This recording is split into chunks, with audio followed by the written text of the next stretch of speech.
She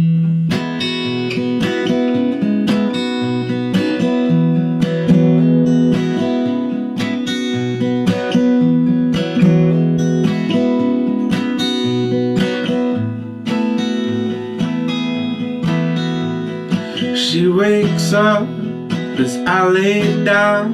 It's best I don't think too much now about her. And maybe when my cards are dealt, I'll hit 21 and make my feelings felt about her. About her. 'Cause I could be your love, I could be your pain, and you got me feeling like I'd like to try this all over again. 'Cause I could be your love, even though I'm not close enough for Sarah. You got me all messed up.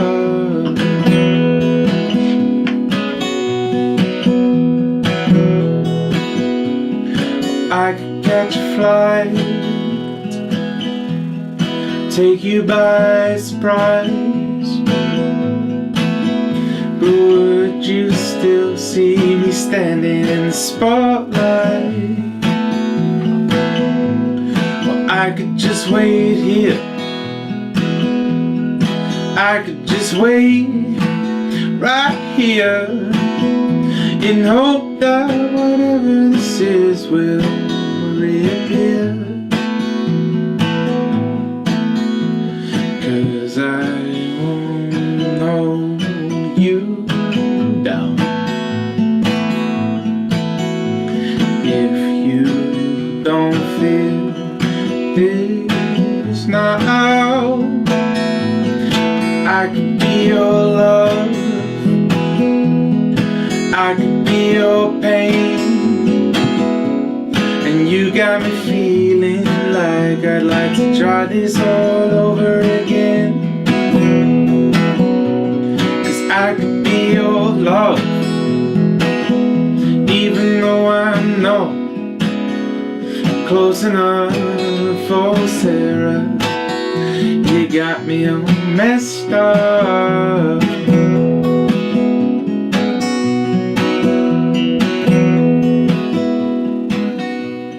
'Cause I won't hold you down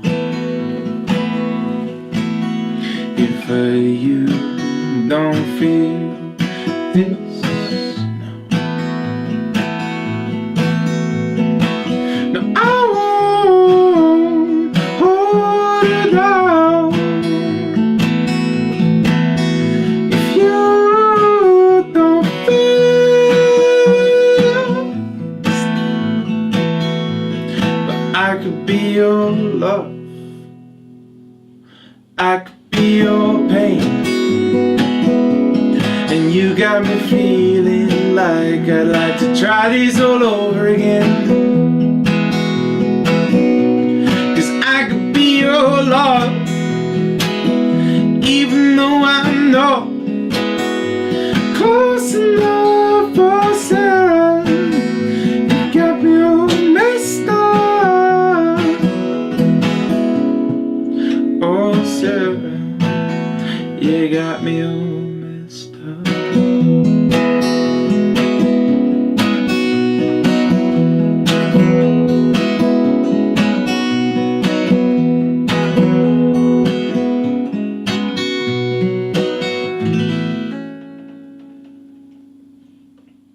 So I'm here with Jonny Morgan, and He killed it, by the way. That's great. So, what's going on with you? In a music sense, or Let's start with the music. let's start with music. Okay, so I am. What am I doing? I have got a. You've got a great single. Thank you very much. You have many great singles. You've got this isn't how this is. Thank you very much. It's all about you. So I've got a great single, brackets Matto in close bracket, coming out in May, end of May, and I've also got an acoustic EP coming out hopefully between then and now.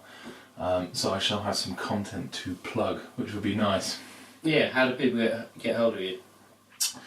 Well, I've just got a website actually, which is quite a big deal for me anyway, and it's Jonny Morgan without an H, Jonny Morgan at .co.uk.com was taken, but well, that's like.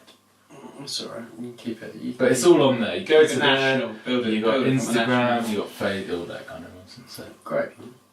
Well, I mean, when I heard the single, yeah. It sounded killer. It was very exciting. I actually thought, kind of instrumentally, it was kind of like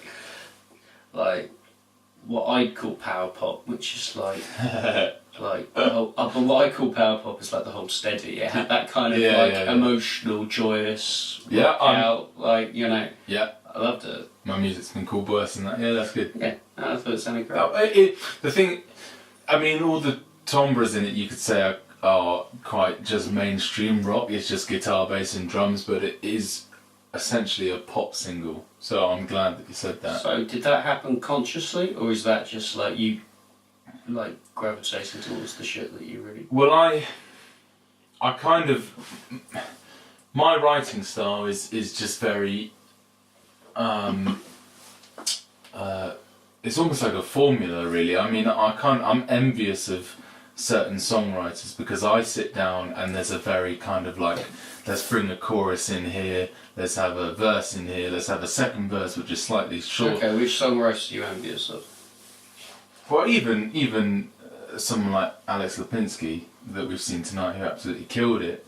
I may be totally wrong, but you know his songs 100% have structure, but it doesn't hit you in the face as much, which is what I love about his music. Whereas I feel with my music it's very like it's verse, chorus, verse, pre-chorus, bridge, chorus. So your stuff's more formulaic? Oh yeah, definitely. But is that intentional? It is intentional, yes, but the stuff that grabs me is the stuff that isn't. It 100% is there in that you notice, but you don't maybe notice it as much. Okay. Does that kind of make sense? I think so, yeah. So basically what you're saying is that you...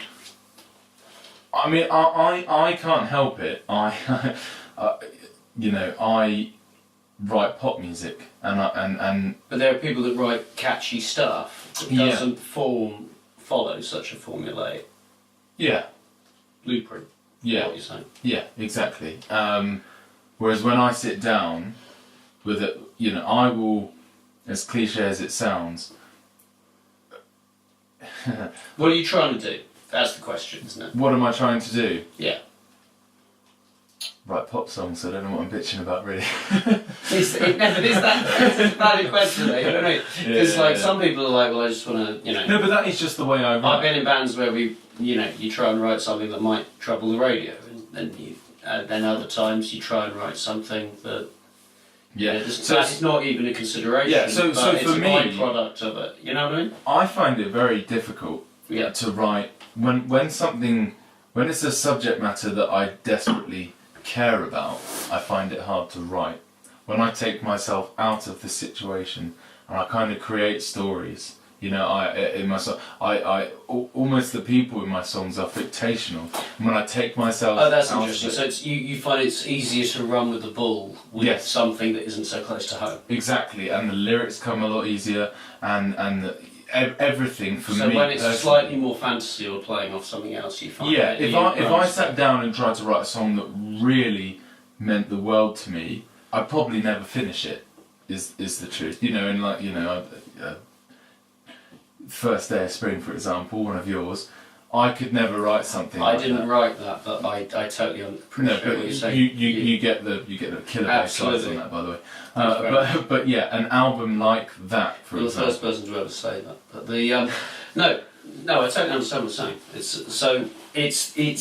Yeah, so for you, creativity flows much greater at a greater pace. Yeah. When it's kept at arm's length. Yes. From the actual subject matter. Yeah, absolutely. But I don't think you're alone there. I think a lot of people are like. Part of me has a problem with it because obviously all my heroes, you listen to their music and that's what it is. Well, no, Springsteen just went up on Broadway and was like, "I'm a fake. I've written about this." And I haven't watched that yet. I haven't watched that yet. I've seen it on Netflix. Yeah, he was like, I write about being a working class hero working in a factory. Yeah. Or this kind of thing. I'm paraphrasing, but this is essentially what he said. Do you know? And I've never done that. And I've never been this guy, and I've never been this guy. And by the time I was this guy, I was a multi-millionaire rock star. Really? And he was. Oh, that makes me feel better. Someone told me once that, you know, in every Springsteen, there's this massive snare drum and everything, and it's got something to do with it symbolises people, you know, working in factories and kind of just doing all of this kind of day-to-day. And I just think that's, if someone has actually consciously thought that and thought, yeah, let's do that, that's crazy, isn't it? You could imagine someone putting something on a conveyor belt in time. Yeah, but equally, if it's a beat, something that a whole stadium full of people buy into. Yeah, that's true. And move them. So, like, in the same, you know. I saw Springsteen a few years back at Wembley Stadium, and I was too far to see anything, but Jesus Christ. Okay, what's the best gig you've seen? The best gig I've ever seen, I mean, I have my heroes, but that's separate, but the best gig I've ever seen is there's a slide guitar player called Derek Trucks. Yeah. And he is honestly the best guitarist I think there is, and Butch Trucks is nephew, I believe it is. Yeah, and Dad and I drove to the O2 Academy in Birmingham. There's literally 70 people in the room, and really? Yeah, but this was a good. How old am I now? I don't know. Well, Derek Trucks and what he took the roof off the dub. Oh man, it's like when he plays his slide, it's like how big was the band? Huge. Absolutely. Was huge. it? Was it like Hammond organ? Was it? Yeah, Hammond, just everything. Backing singers, 10 of them at least. And when 10 backing singers and 100 capacity. Not 10 backing singers. All right. 10 people in a band. But when he plays slide, it's like someone's pulling your spleen. A spleen? I've had a wine. Pulling your spleen out your. It's just like I can't explain it. But yeah, he's insane. He killed it. Yeah. Well, no. I mean, we killed it tonight. Whatever the notch above is, I don't know. Great, I love that. I wasn't expecting you to come up with Derek Trucks. Yeah, man. So what's going on with you then? What's gigs wise? What's happening? How can people see you next? Where are you playing next, Jonny? Well, I'm hoping to support you in the next few months, but I'm planning at the moment a little. So I help run a thing called So Far Sounds Bath. I think people have heard of it, Jonny. You've toured all over America with it, man. I wouldn't say all over America, but I've done a few dates, and Andy's the guy filming this, does it as well. And because Andy looks on the edge. I think you've broken the glass spirit. Apologies, but yeah. So basically, I'm using that connection to try and tour Europe over the next few months. So I start in. I'm actually going to Copenhagen in a few weeks' time, but that's random. But the actual tour starts in Stockholm on the 16th of May, I want to say. Okay. And it ends in Frankfurt on the 27th of June. That's amazing, man. It's bloody random in between. I never realised how hard it was. How random does it get? I mean, it's like we were in Budapest one night. Have you been to Budapest? I have. I literally have just been to Budapest in January. And then I'm in Lisbon the next night, and then I'm back. How are you getting there? Fly? Yeah, and the thing is, you know more than me. Your flight costs 30 euros, whatever, and your guitar costs 40. So it's like it's absolute killer. This tour's costing me a fortune. Well, Jonny, thank you so much for coming on, bud. I really appreciate it. Thank you very much. Next time, let's do it before, when I haven't had like 9.5 pints of it.